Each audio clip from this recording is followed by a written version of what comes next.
एक सियासत का शाह जो शय और मात का खेल बेहतरी से खेलता है और दूसरा सियासत का मजा हुआ माहिर खिलाड़ी।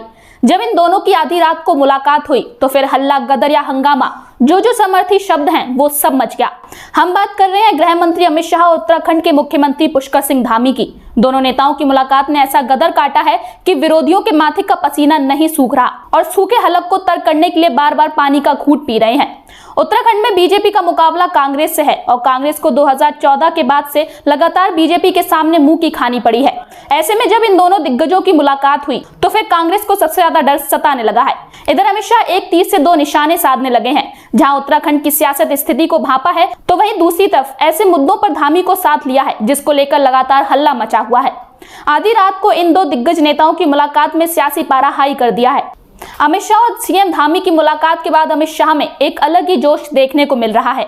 जहां एक तरफ लोकसभा चुनाव को लेकर राज्य सरकार से लेकर केंद्र सरकार तक पुरजोर तरीके से रणनीति पर काम किया जा रहा है, तो वहीं अमित शाह अपने साथियों को साथ लेकर लोकसभा चुनाव के लिए तैयारी कर रहे हैं। आधी रात को हुई सीएम धामी और अमित शाह की मुलाकात ने जहां एक तरफ विरोधियों को टेंशन में रखा है तो वहीं दूसरी तरफ मुलाकात के बाद से अमित शाह के हौसले लोकसभा चुनाव को लेकर बुलंद नजर आ रहे हैं। अमित शाह को लगता है कि अब 2024 की लड़ाई बीजेपी के लिए आसान हो गई है। आधी रात को इस मुलाकात के बाद जहां एक तरफ सियासत में हल्ला बोल हो रहा है तो वहीं दूसरी तरफ विपक्षियों में खलबली मची हुई है। यूनिफॉर्म सिविल कोड को लेकर तैयारी भी तेज हो गई है। केंद्र सरकार मानसून सत्र में इसे लेकर संसद में बिल पेश कर सकती है। उत्तराखंड यूसीसी को लागू करने वाला देश का पहला राज्य बन सकता है। उत्तराखंड में यूसीसी का ड्राफ्ट तैयार हो चुका है। अब इसे लागू करने के लिए उत्तराखंड की धामी सरकार ने कवायद तेज कर दी है।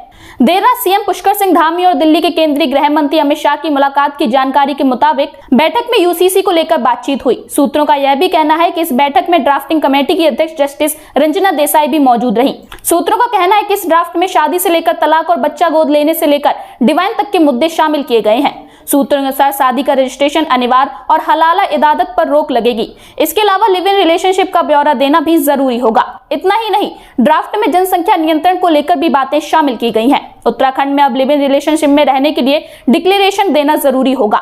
इसके साथ ही इसकी जानकारी माता पिता को भी होनी चाहिए। इसके अलावा शादी के लिए लड़की की उम्र की सीमा भी बढ़ाई जाएगी। शादी का हर हाल में रजिस्ट्रेशन होना भी जरूरी है। कपल ने रजिस्ट्रेशन नहीं कराया तो इसे सरकारी योजनाओं का लाभ नहीं मिल पाएगा। इसके अलावा पॉलीगैमी या बहुविवाह पर रोक लगाई जाएगी। इतना ही नहीं, इस ड्राफ्ट में हलाला और इद्दत को भी शामिल किया गया है। ड्राफ्ट में इस पर रोक लगाई गई है। जस्टिस देसाई का कहना है कि समान नागरिक संहिता को लेकर ड्राफ्ट बनकर तैयार है। इसे प्रिंटिंग के लिए भेजा जाएगा, जिसके बाद यह ड्राफ्ट सरकार को सौंप दिया जाएगा। उन्होंने बताया कि ड्राफ्ट के लिए 143 से अधिक बैठकें की गई। इतना ही नहीं, इसमें हर जाति, जनजाति, धर्म के लोगों से इस पर सुझाव मांगे गए थे। इन सुझावों को भी इसमें शामिल किया गया है। सेवानिवृत्त जस्टिस रंजना प्रकाश देसाई ने बताया कि ड्राफ्ट कमेटी बनने के बाद इस मामले पर 2,31,000 से अधिक सुझाव आए।